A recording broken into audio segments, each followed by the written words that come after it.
Katie was just another high school junior trying to navigate the usual pressures of teenage life. Between homework, extracurricular activities, and her friends, she thought her biggest challenge would be her upcoming exams. But there was something much darker waiting for her inside the walls of her school. It started innocently enough, with her locker. Locker 214, situated at the far end of a dimly lit hallway, was the only one available when Katie first arrived. It didn't seem like much, an old, dented metal box where she could stash her textbooks and gym clothes. However, it wasn't long before strange things began happening. At first, it was just an odd feeling, like someone was watching her whenever she stood by her locker.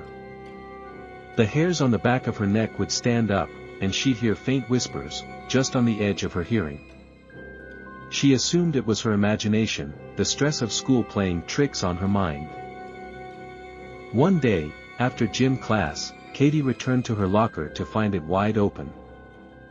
Inside, all her books and personal items were in complete disarray, tossed around like someone had ransacked it. Her first thought was that someone had broken in, but nothing was stolen.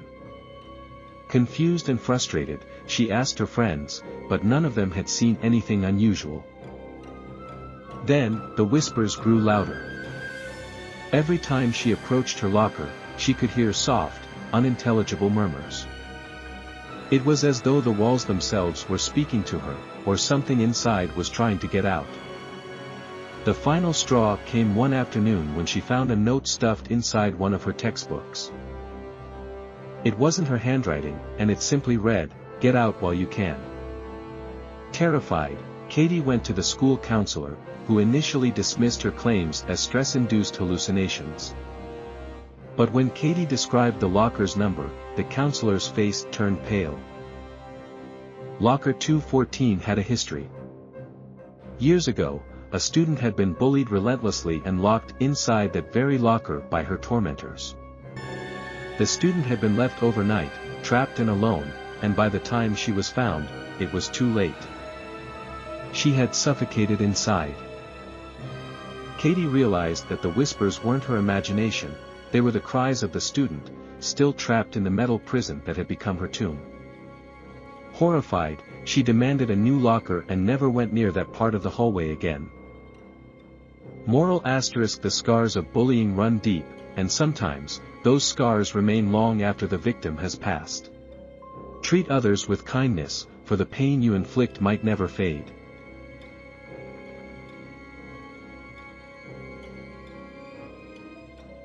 Jacob was ecstatic to move into his college dorm. It was a big step toward independence and an exciting new chapter of his life. He was assigned a single room in the oldest dorm on campus, a building that had seen generations of students pass through its doors. But as he quickly discovered, not all of those students had left. From the first night, Jacob felt uneasy in the room. The walls were thin, and he could hear the constant creaks and groans of the old building settling. But there was something else, a presence that made the hair on his arm stand up whenever he was alone. At night, he would hear the sound of footsteps pacing in the hallway outside his door, but whenever he checked, the hallway was empty. Then, strange things began to happen inside his room.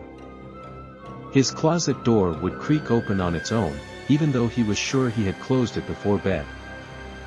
His desk lamp would flicker, casting eerie shadows on the walls, and his belongings would be mysteriously rearranged.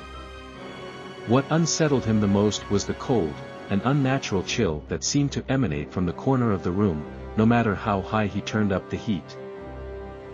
One night, Jacob woke up to the feeling of something heavy pressing down on his chest.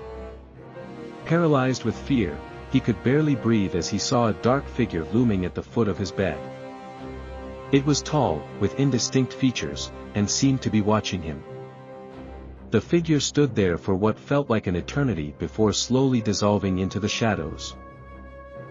The next morning, Jacob confided in his roommate, who had also noticed the strange occurrences.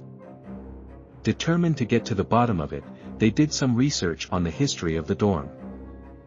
They found out that a student had died in that very room decades ago, under mysterious circumstances. Rumor had it that the student had suffered from severe depression and had taken his own life, but his spirit was never at peace. The haunting presence Jacob felt wasn't just a ghost, it was the restless soul of the student, still trapped in the place where he had met his end. Shaken, Jacob moved out of the dorm and spent the rest of the semester in a different building. Moral: we may move on, but the memories of tragedy remain. It's important to care for our mental health and the well-being of those around us, as the impact of neglect can linger far beyond a lifetime.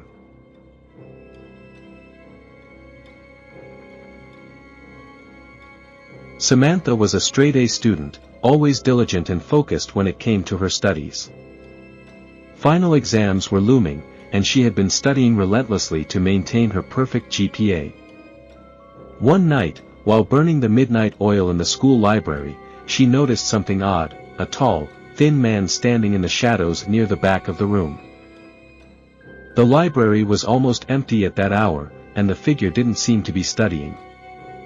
He stood motionless, staring directly at her. Unnerved, Samantha tried to ignore him and focus on her work.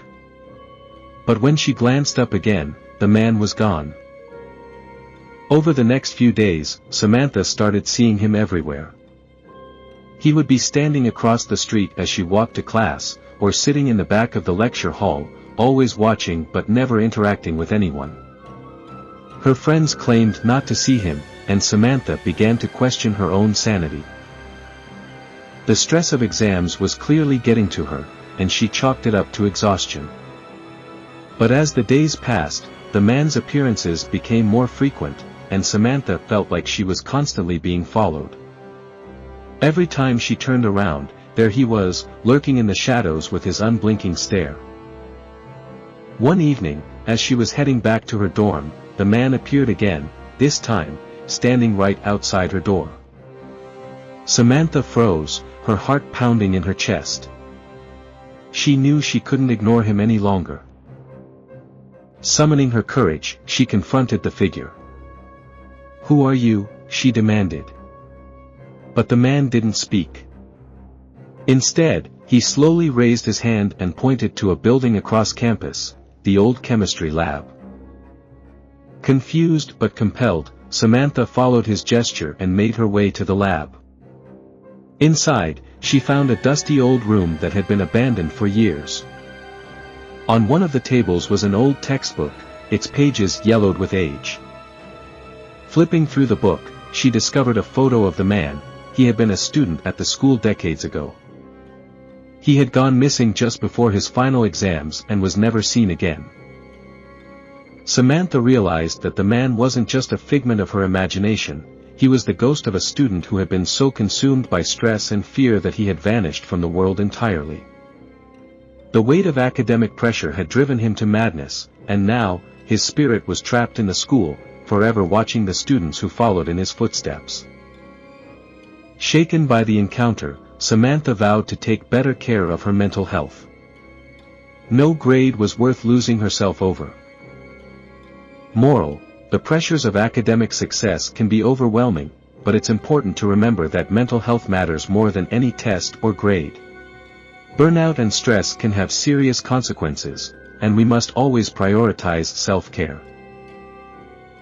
These student horror stories serve as a reminder that the pressures of academic life can sometimes lead to eerie and tragic outcomes. The past has a way of creeping into the present, and when we don't address the underlying issues, whether it's bullying, mental health, or overwhelming stress, we can invite something far more terrifying into our lives. The moral of these stories is clear: always take care of yourself and those around you. Listen to the signs of distress, whether they come from the living or the departed. And never underestimate the weight of the unseen burdens others might be carrying.